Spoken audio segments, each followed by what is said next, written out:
Olá, eu sou a Clarissa Bruzzi e dando continuidade ao EPED 2024, hoje vamos explorar junto o fascinante livro Mensageiro de Caçapa, de Oswaldo Polidoro.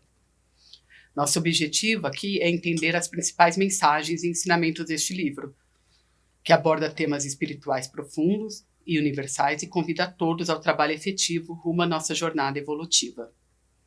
O livro é dividido em 3 partes, a primeira com o relato do monge budista, Raul, a segunda com relato de Ananda e a terceira parte com resumo condensado de doutrina.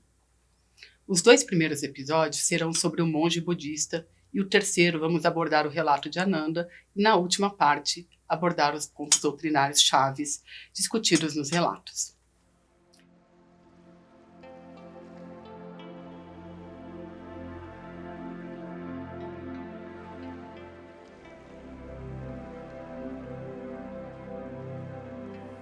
Vamos então à história do mensageiro de Caçapa, começando com o relato do monge budista, o Raul.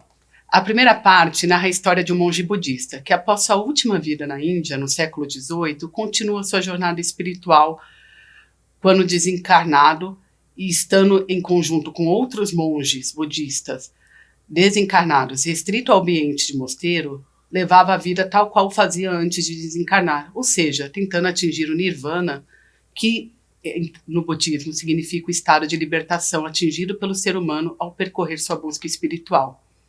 Libertação total apenas pelo estado contemplativo, sem nenhum trabalho atrelado a isso. Antes da narrativa da história, o narrador traz uma série de reflexões prévias sobre o trabalho, livre-arbítrio e sagrada finalidade, trazendo um texto do livro Faça Mister Trabalhar, Aprender, Organizar. A santidade é consequência lógica de um longo e trabalhoso processo íntimo de afloramento dos poderes latentes. Isto quer dizer, então, que o budismo, pelo menos nesta parte, carrega volumoso contingente de conceitos falhos. A lei exige esforço construtor e não abstração e contemplação. Renunciar a determinadas atividades é perder experiências, é se entregar a prejudiciais atrofiamentos. E a prova que damos para o caso é que ninguém jamais foi levado a sério pelo céu pelo fato de se ter feito negação em face das obrigações temporais. O que se não deve fazer em circunstância alguma é proceder mal em caso qualquer. Afora isso, cada qual cumpra com seu dever. Não fuja da luta a pretexto de querer ganhar o céu mais depressa. Quando encarnamos, assumimos compromisso antes, quer seja de trabalho na carne, trabalho espiritual, cultivo de relações entre os irmãos encarnados, impacto na sociedade, entre outros. Não viemos à carne para ficarmos em estado contemplativo, aguardando a vida passar e vivendo às custas dos outros. A vida foi feita para ser vivida e não contemplada. E aqui começa o grande mote da discussão desse livro, que é a discussão da importância do trabalho para a jornada evolutiva. Ninguém chega ao grau crístico apenas meditando, e sim trabalhando, construindo relações, fazendo bem para os outros, aprendendo inclusive sobre a doutrina, e por que não dizer errando também.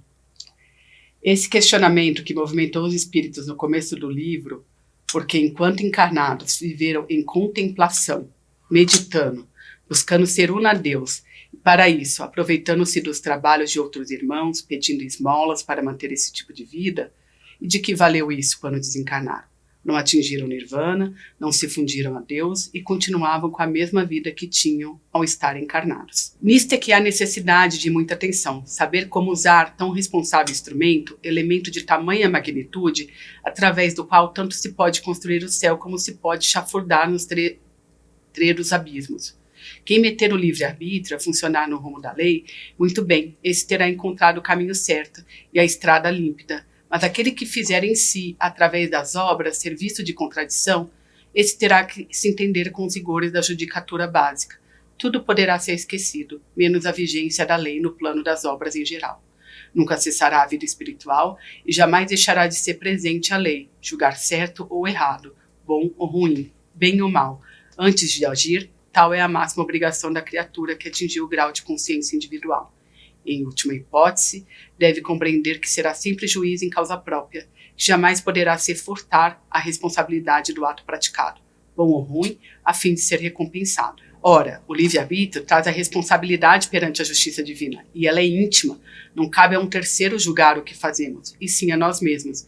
A tomada de consciência sobre nossos atos virá, cedo ou tarde, Teremos que lidar com as consequências que tomemos as melhores escolhas, lastreados pela lei fundamental, para que tenhamos mais saldos positivos do que negativos. O caminho, através de boas ações, comportamentos e pensamentos, é cheio de alegrias, enquanto que, quando ferimos os 10 mandamentos, temos que lidar com as trevosas consequências. De toda e qualquer forma, somos possuidores do Pai, do Filho, da Lei e do Espírito Santo. E tudo quanto temos a fazer é crescer nesses poderes básicos, a fim de tornarmos poderosos em virtudes celestiais. Não finda jamais a individualidade, como pensaram alguns dos maiores mestres da humanidade. O que ocorre é muito simples. Por sintonia com a divina essência, a vontade do indivíduo passa a ser como a vontade de Deus. Eis a meta final do processo evolutivo. Já disse que integração no uno é verdade específica e não geral. A individualidade nunca cessa, havendo unificação vibratória. O filho passa a observar com interesse a lei, faz-se tentáculo do pai. Sua vontade é segundo a soberana vontade. Pauta-se por ela, segundo segue-lhe o rimo em toda a linha. Importante ressaltar aqui que tais ensinamentos trazidos reforçam a finalidade máxima da jornada evolutiva. Se perdêssemos a nossa individualidade, ao final da jornada, do que valeria todo o caminho percorrido? O caminho é responsável pela formação da nossa individualidade, que permanecerá mesmo quando atingirmos o grau máximo de evolução. Voltando à narrativa da história, os monges começaram a questionar o seu status quo. E chega um momento que, inconformados por não terem atingido na vida espiritual a tal comunhão com Brahma, como esperavam, começam a discutir, até que o mais velho deles, Ananda, resolve sair em uma peregrinação rumo às montanhas. E muitos destes monges começam a segui-lo, incluindo um monge que mais para frente descobriremos chamar Raul, tendo em vista que Ananda era tido como o mais sábio deles. Aqui, só um adendo, toda vez que o livro mencionar Brahma, entendam que se trata de um dos muitos nomes dados ao princípio sagrado. Esta jornada apresenta uma série de percalços, como se estivessem carregando um corpo físico, sentem fome, dor, desamparo e questionam se Ananda não havia de ter perdido o juízo. Porém, questionam também muito dos ensinamentos que seguiam quando encarnados. Será que realmente aquilo que aprenderam como verdade era realmente a verdade? Raul questiona se o desprendimento material, o viver às custas do trabalho do outro, enquanto ficavam em estado contemplativo, buscando a evolução, sem que nenhum trabalho e esforço tenha sido realmente empregado para isso, seria realmente o caminho da evolução. O eterno estado contemplativo te afasta da vida do encarnado, dos aprendizados que esta proporciona através de relacionamentos humanos, do trabalho, das trocas percebidas, de contribuir efetivamente para a sociedade e coletividade. Ora, quando se vive em estado de total contemplação, aproveita-se da esmola e do trabalho de outros. Não seria isso um crime contra a lei fundamental? Raul e os demais monges, então, encontram-se desamparados e inconformados. Resolvem, então, dar as mãos e rezar para Brahma, pedindo ajuda e trabalho, e são atendidos por um espírito de alto grau, o mensageiro de Kassapa. Kassapa havia sido um dos grandes Budas e era, à época, um dos imediatos do Cristo planetário, tendo enviado o mensageiro que questionou a todos se desejavam realmente trabalhar. Tendo todos respondido que sim, iriam retomar a jornada para o céu acima por intermédio do mensageiro. Khalil, que veio ajudar no recolhimento dos monges, quando indagaram sobre a desilusão doutrinária de não estarem unidos ao Espírito Universal, Brahma respondeu: "Chamo-me Khalil, trate-me de irmão Khalil, portanto que fica melhor.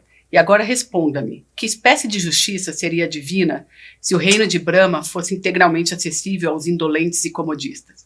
Por mais que nutrissem os pensamentos elevados e dirigidos ao próprio Brahma, se a condição de subida para todos os efeitos é a de trabalho, a fim de conquistar os lauréis do amor e da ciência de modo prático, de maneira a não restar dúvidas, como iria ele fazer exceção, abrir precedente menos justo, apenas porque alguém inventasse de cultivar teorias avançadas e pretensiosas, abandonando trabalhos, desprezando serviços, simplesmente pesando nas costas daqueles que, trabalhando, são julgados por isso mesmo, inferiores, por isso mesmo afastados ou menos dignos do nirvana?